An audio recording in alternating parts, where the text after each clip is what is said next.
नमस्कार दोस्तों। आज हम 2 से 5 मार्च के जो करंट अफेयर्स हैं उनके बारे में चर्चा करेंगे, जो आपकी परीक्षाओं और सामान्य ज्ञान के लिए बहुत ही महत्वपूर्ण हैं और उन्हें हम विस्तार से जानेंगे। तो चलिए शुरू करते हैं। तो सबसे पहले देखते हैं महत्वपूर्ण नियुक्तियां। नौसेना आयुध महानिदेशक DGONA तो श्री BP सिंह ने 1 मार्च 2026 को पदभार ग्रहण किया। गेल इंडिया लिमिटेड दीपक गुप्ता ने 2 मार्च 2026 को नए अध्यक्ष और प्रबंध निदेशक CMD के रूप में कार्यभार संभाला। बात करते हैं गेल के बारे में। तो इसकी स्थापना हुई थी अगस्त 1984 में। इसका मुख्यालय है नई दिल्ली। श्रेणी: यह भारत की सबसे बड़ी प्राकृतिक गैस प्रसंस्करण और वितरण कंपनी है और इसे महारत्न का दर्जा प्राप्त है। मंत्रालय की बात करें तो यह पेट्रोलियम और प्राकृतिक गैस मंत्रालय के प्रशासनिक नियंत्रण में आती है। अगली खबर है जियो प्लेटफॉर्मर्स। तो निवेश बैंकर ने डैन बेली को नया राष्ट्रपति नियुक्त किया गया। जियो प्लेटफॉर्मर्स के बारे में बात करें तो मूल कंपनी रिलायंस इंडस्ट्रीज लिमिटेड स्थापना 2019 में हुई, एक सहायक कंपनी के रूप में। चेयरमैन है आकाश अंबानी। अगली खबर है श्रीनगर सेंट्रल जेल से।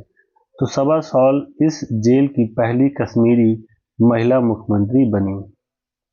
राष्ट्रीय और अंतर्राष्ट्रीय खबरों की बात करें तो भारत कनाडा यूरेनियम समझौता। तो भारत ने परमाणु ऊर्जा आपूर्ति के लिए कनाडा के साथ बड़ा समझौता किया है। समझौते के मुख्य उद्देश्य की बात करें तो निर्बाध आपूर्ति। इस समझौते का मुख्य लक्ष्य भारत के परमाणु ऊर्जा संयंत्रों के लिए यूरेनियम ईंधन की लंबी अवधि तक स्थिर और निर्बाध आपूर्ति सुनिश्चित करना है। स्वच्छ ऊर्जा लक्ष्य: तो भारत ने 2070 तक नेट जीरो उत्सर्जन लक्ष्य को प्राप्त करने के लिए परमाणु ऊर्जा की क्षमता बढ़ाना अनिवार्य है, जिसके लिए यह समझौता एक आधार स्तंभ है। ऐतिहासिक और रणनीतिक संदर्भ की बात करें तो केमको के साथ निरंतरता। तो कनाडा की कंपनी केमको दुनिया की सबसे बड़ी यूरेनियम उत्पादकों में से एक है। 2015 के बाद यह इस श्रृंखला की सबसे बड़ा विस्तार है। NSG छूट का लाभ: 2008 में मिले न्यूक्लियर सप्लायर्स ग्रुप NSG छूट के बाद भारत लगातार कनाडा, कजाकिस्तान और ऑस्ट्रेलिया जैसे देशों के साथ द्विपक्षीय समझौता कर रहा है। परीक्षा के लिए महत्वपूर्ण तकनीकी तथ्य की बात करें तो कनाडा की स्थिति: कनाडा दुनिया का दूसरा सबसे बड़ा यूरेनियम उत्पादक देश है और सबसे पहले स्थान पर है कजाकिस्तान। उपयोग: इस यूरेनियम का उपयोग मुख्य रूप से भारत के PHWRs अर्थात प्रेशराइज्ड हैवी वाटर रिएक्टर्स में किया जाएगा, जो घरेलू स्तर पर विकसित परमाणु तकनीकी है। निगरानी: यह समझौता IAEA अर्थात इंटरनेशनल एटॉमिक एनर्जी एजेंसी के सुरक्षा मानकों के अधीन है, जो यह सुनिश्चित करता है कि यूरेनियम का उपयोग केवल शांतिपूर्ण ऊर्जा कार्यों के लिए होगा। अगला देखते हैं भारत की परमाणु क्षमता। तो वर्तमान लक्ष्य: भारत सरकार का लक्ष्य 2031 से 2032 तक परमाणु ऊर्जा क्षमता को बढ़ाकर 22,480 मेगावाट करना है, जो वर्तमान में लगभग 7,480 मेगावाट है। प्रमुख आयातक देश: तो कजाकिस्तान सबसे बड़ा आपूर्तिकर्ता, कनाडा, रूस और उज्बेकिस्तान है। भारत कनाडा संबंधों का पर प्रभाव: तो कूटनीतिक सुधार: पिछले कुछ समय में भारत और कनाडा के कूटनीतिक संबंधों में आए तनाव के बीच यह ऊर्जा समझौता दोनों देशों के बीच आर्थिक और रणनीतिक सहयोग की पुनर्बहाली का संकेत देता है। नेपाल आम चुनाव: नेपाल में 5 मार्च 2026 को आम चुनाव की प्रक्रिया शुरू हुई है। तो चुनाव का मुख्य विवरण की बात करें तो तिथि 5 मार्च 2026 को मतदान संपन्न हुआ।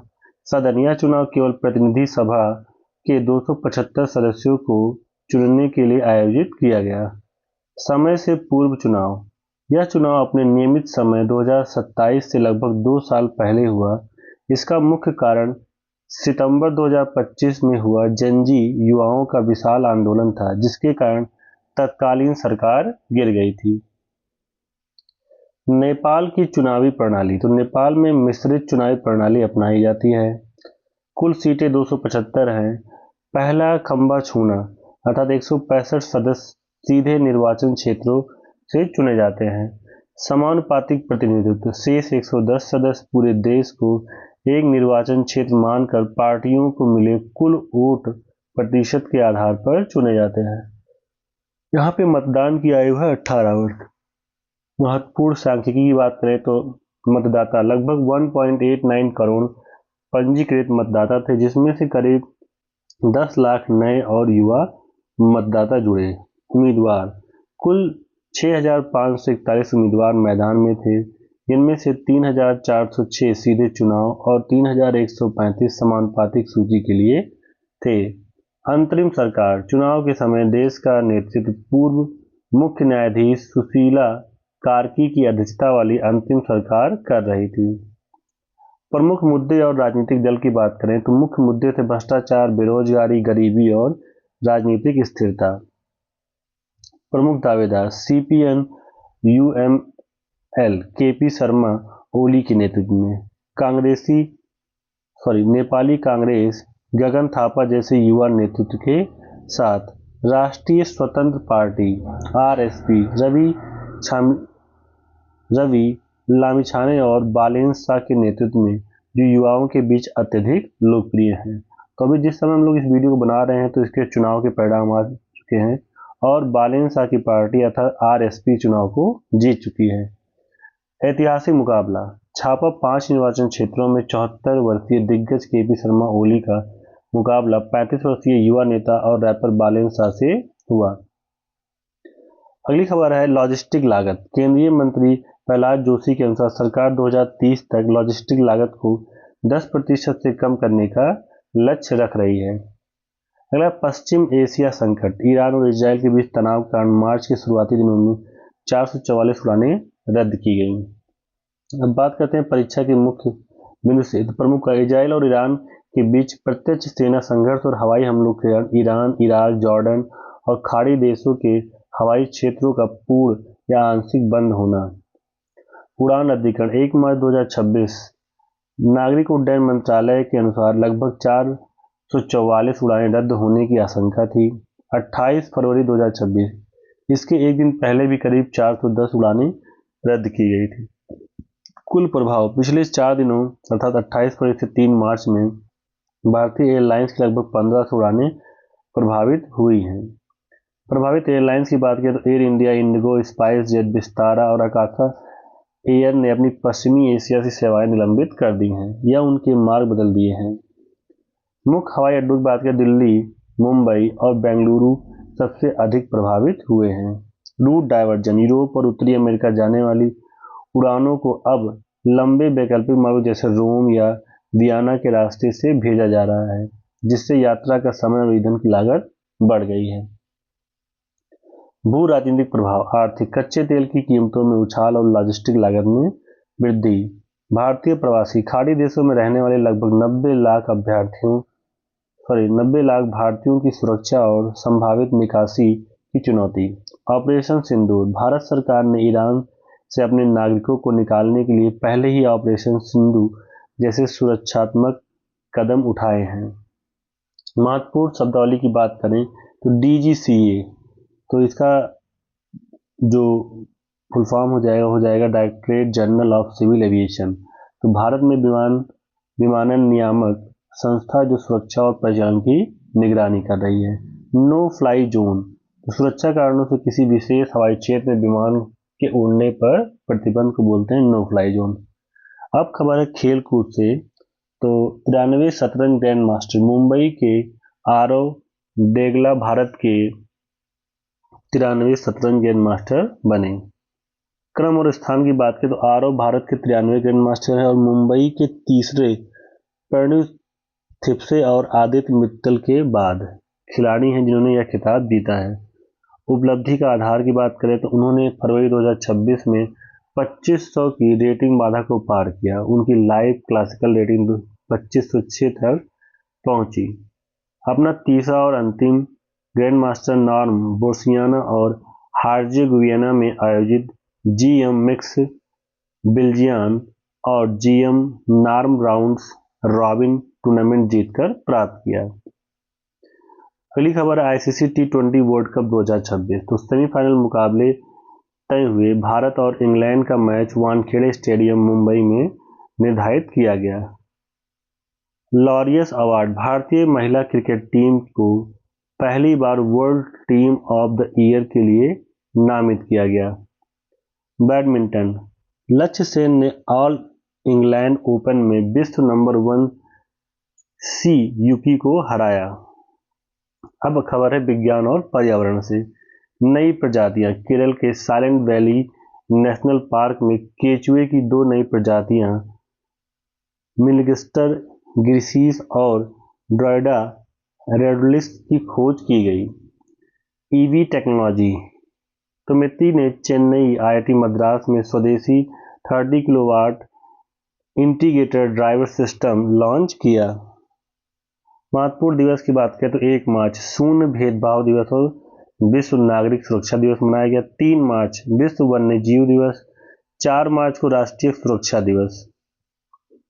ऐतिहासिक घटनाओं की बात करते हैं तो 2 मार्च 1952 भारत के पहले प्रधानमंत्री जवाहरलाल नेहरू ने सिंदरी बिहार, अब जो कि झारखंड में है, भारत की पहली सरकारी उर्वरक कारखाने ammonium sulphate of Sindri factory का औपचारिक उद्घाटन किया। 1990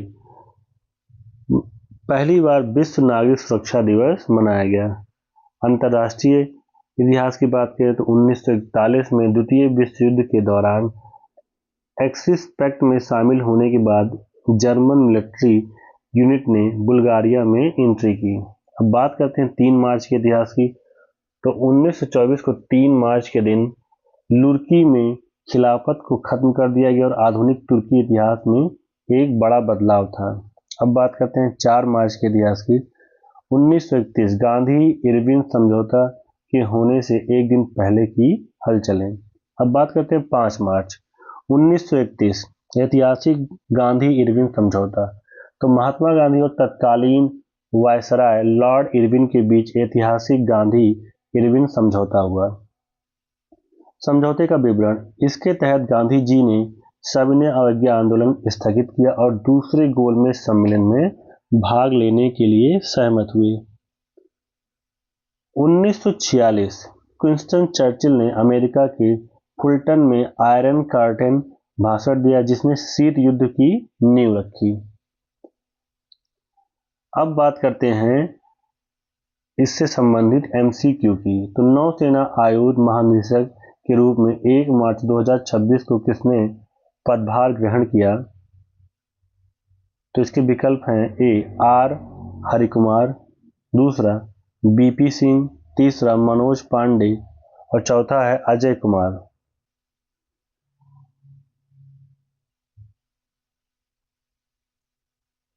तो इसका ऑप्शन बी करेक्ट हो जाएगा, बीपी सिंह। अगला है गेल इंडिया लिमिटेड के नए सीएमडी के रूप में 2 मार्च 2026 को किसने कार्यभार संभाला? तो ए है दीपक गुप्ता, बी संजीव कुमार, सी आलोक वर्मा, डी अजय त्यागी। तो इसका ऑप्शन करेक्ट हो जाएगा ए दीपक गुप्ता। इसका ऑप्शन करेक्ट हो जाएगा ए दीपक गुप्ता। अगला है गेल इंडिया लिमिटेड की स्थापना कब हुई? ऑप्शन है 1980, बी 1984, सी 1991, डी 1995। तो इसका ऑप्शन करेक्ट हो जाएगा बी 1984।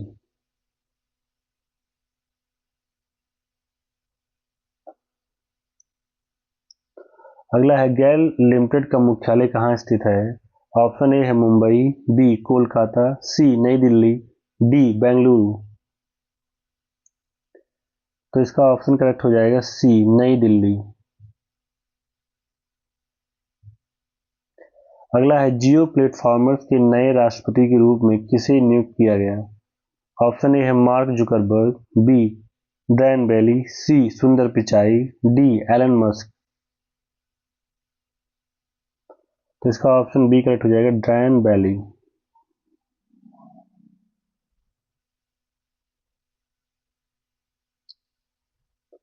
अगला है जियो प्लेटफॉर्मर्स की मूल कंपनी कौन है? ऑप्शन ए है टाटा समूह, बी आदित्य बिड़ला समूह, सी रिलायंस इंडस्ट्रीज लिमिटेड, डी भारतीय एयरटेल। तो इसका ऑप्शन करेक्ट हो जाएगा सी रिलायंस इंडस्ट्रीज लिमिटेड।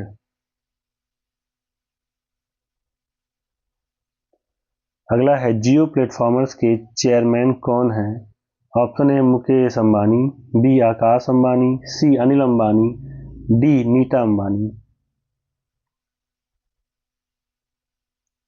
तो इसका ऑप्शन करेक्ट हो जाएगा B Akash Ambani.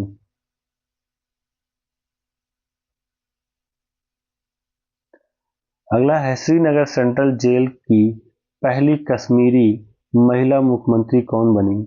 Option A सबा सॉल, बी फरा खान, सी हिना वानी, डी सबा खान। इसका ऑप्शन करेक्ट हो जाएगा ए सबा सॉल।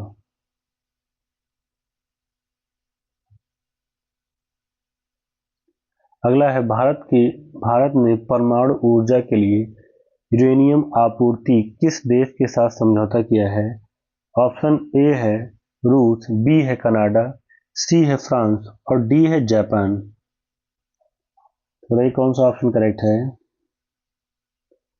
तो इसका ऑप्शन करेक्ट हो जाएगा बी कनाडा। अगला है दुनिया का सबसे बड़ा यूरेनियम उत्पादक देश कौन सा है? तो ऑप्शन ए है कनाडा, बी रूस, सी कजाकिस्तान, डी ऑस्ट्रेलिया। तो इसका ऑप्शन सी करेक्ट हो जाएगा कजाकिस्तान। अगला है भारत में आयातित यूरेनियम का उपयोग मुख्य रूप से किस रिएक्टर में किया जाएगा?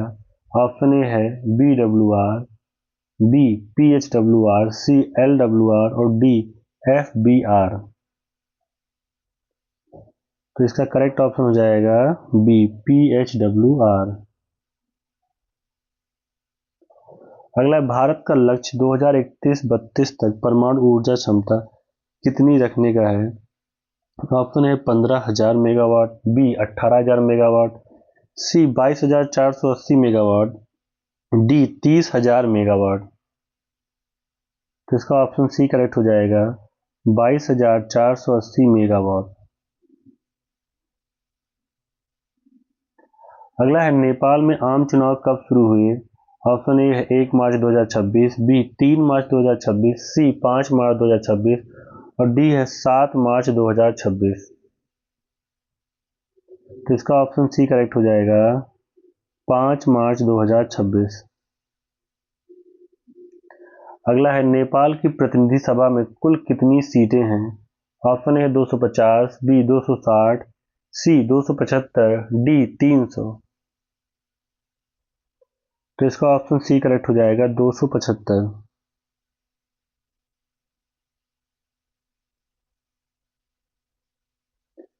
अगला है नेपाल में फर्स्ट पास्ट द पोस्ट प्रणाली कितने सदस्य चुने जाते हैं?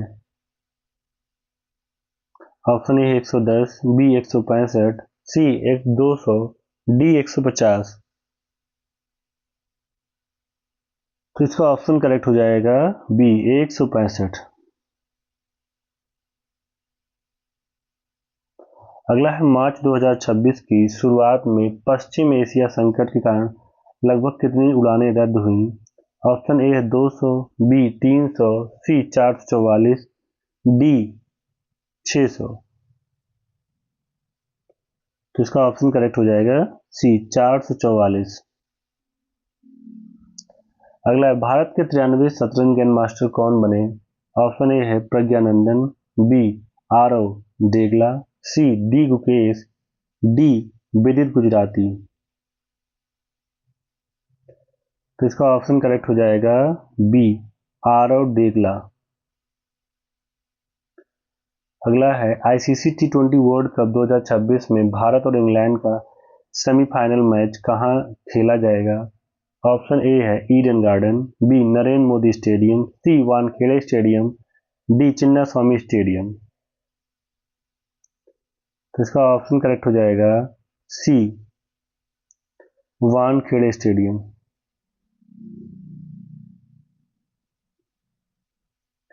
अगला है लक्ष्य सेन ने ऑल इंडिया ओपन में किस विश्व नंबर 1 खिलाड़ी को हराया? ऑप्शन ए है केंटी मोमोटा, बी विक्टर एक्सेल्सन, सी सीयूकी, डी ली चोंग वेई। तो बताइए कौन सा ऑप्शन करेक्ट है इसमें? ऑप्शन करेक्ट हो जाएगा इसका सी सीयूकी। अगला और अंतिम प्रश्न है विश्व वन्य जीव दिवस कब मनाया जाता है? ऑप्शन ए है 1 मार्च, बी 2 मार्च, सी 3 मार्च, डी 4 मार्च। तो इसका ऑप्शन करेक्ट हो जाएगा सी 3 मार्च। तो ये थी कुछ महत्वपूर्ण खबरें 2 से 5 मार्च की। अगर आपको ये जानकारी पसंद आई तो वीडियो को लाइक करें और डेली करंट अफेयर्स के लिए हमारे चैनल को सब्सक्राइब करें। फिर मिलेंगे। धन्यवाद।